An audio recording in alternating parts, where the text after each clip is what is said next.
wabarakatuh. Halo semua. Perkenalkan, nama saya Zahra Puspita Ningtyas dari semester 1 Program Studi Pendidikan Guru Madrasah Ibtidaiyah Fakultas Tarbiyah dan Tadris Universitas Islam Negeri Fatmawati Soekarno Bengkulu. Video ini saya buat untuk memenuhi tugas ujian akhir semester dari mata kuliah Dasar-Dasar Pendidikan dengan dosen pengampu Ibu Dr. Basiun MPD. Baiklah, saya akan menjelaskan mengenai dasar-dasar religius pendidikan.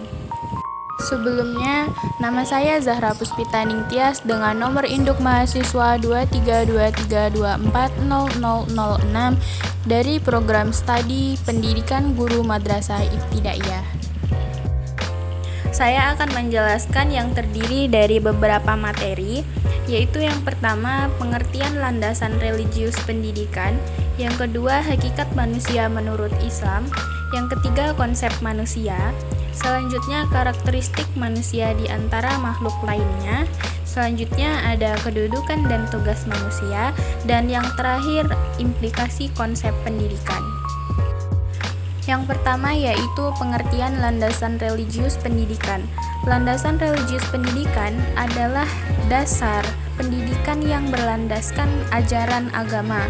Pendidikan sendiri adalah suatu jenis usaha yang dimaksudkan untuk meningkatkan tingkat kemahiran atau kesetaraan di kalangan peserta didik. Oleh karena itu, selain sekedar mengembangkan dan memaksimalkan potensi intelektual seseorang, pendidikan ini juga dapat mengangkat dan memantapkan fitrah manusia dalam kesadaran diri melalui landasan iman dan takwa. Selanjutnya, macam-macam landasan religius di dalam pendidikan Islam. Yang pertama, landasan tauhid. Landasan tauhid merupakan landasan yang paling utama di dalam pendidikan, karena tanpa keimanan, pendidikan ini tidak dapat dilakukan secara murni. Yang kedua, landasan etika dan moral. Landasan ini jika dilaksanakan selaras dengan tauhid, akhlak yang kuat akan mudah untuk dilakukan dan dikembangkan. Selanjutnya ada hakikat manusia menurut Islam. Yang pertama, manusia adalah makhluk yang paling baik.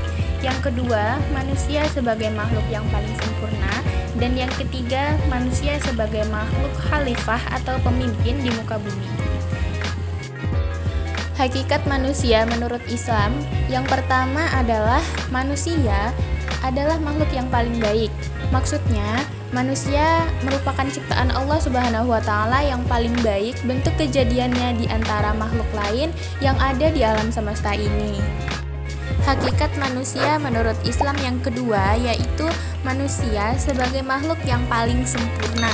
Jadi manusia di dalam Islam dikatakan sempurna karena mempunyai potensi jasmani, akal, qalbu atau hati, akhlak, sosial, dan seni, serta dimensi psikologikal yang dimilikinya. Hakikat manusia menurut Islam yang terakhir yaitu manusia sebagai makhluk khalifah atau pemimpin di muka bumi. Jadi maksudnya, keberadaan manusia di bumi itu berfungsi sebagai khalifah atau pemimpin yang bertugas untuk memakmurkan penduduknya. Selanjutnya, materi mengenai konsep manusia. Konsep yang digunakan Al-Quran untuk menunjuk pada makna manusia itu ada 6, yaitu yang pertama sebagai abd Allah. Artinya, manusia diciptakan oleh Allah hanya untuk mengabdi kepadanya. Yang kedua, Bani Adam pada hakikatnya manusia itu berasal dari nenek moyang yang sama, yakni Nabi Adam alaihi salam dan istrinya Siti Hawa. Yang ketiga, An-Nas di dalam Al-Quran umumnya dihubungkan dengan fungsi manusia sebagai makhluk sosial. Yang keempat yaitu insan. Nah, kata insan di dalam Al-Quran digunakan untuk menggambarkan manusia dengan segala totalitasnya. Selanjutnya, manusia terdiri dari unsur materi, maksudnya dalam tampilan bentuk fisik materi. Yang terakhir yaitu konsep al-ins yang menandakan tidak pembohong atau tidak biadab. Dalam konteks ini, manusia merupakan kebalikan dari jin yang menurut dalil aslinya itu bersifat metafisik. Selanjutnya, mengenai karakteristik manusia di antara manusia lainnya. Manusia mempunyai karakteristik dan kebutuhan yang sulit diduga sebelumnya. Perilakunya timbul dari adanya kebutuhan dan sistem nilai yang dipunyai oleh manusia. Manusia diciptakan oleh Allah dalam bentuk yang paling sempurna daripada makhluk lainnya. Adapun di dalam surah At-Tin ayat 4 memberikan pandangan bahwa manusia itu memiliki kelebihan dan keistimewaan. Selanjutnya mengenai kedudukan dan tugas manusia. Yang pertama yaitu kedudukan manusia. Nah, kedudukan manusia ini terdiri dari dua macam. Yang pertama, sebagai makhluk individu yang menjadi satuan terkecil dalam suatu organisasi atau suatu kelompok. Yang kedua, sebagai makhluk sosial. Maksudnya, manusia merupakan makhluk yang selalu berinteraksi dengan sesamanya. Manusia tidak dapat mencapai apa yang dia inginkan dengan dirinya sendiri. Jadi, manusia itu membutuhkan bantuan orang lain untuk mencapai apa yang dia inginkan. Selanjutnya, tugas manusia. Tugas manusia yang pertama sebagai Abdullah atau hamba Allah, yang mana merupakan realisasi dari mengemban amanah dalam artian memelihara beban atau tugas serta kewajiban dari Allah Subhanahu wa taala yang harus dipatuhi.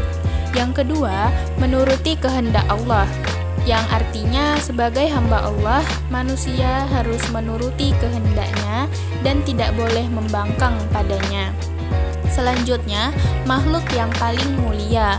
Manusia itu adalah makhluk Allah Subhanahu wa taala yang paling mulia dan yang paling sempurna di antara makhluk lain.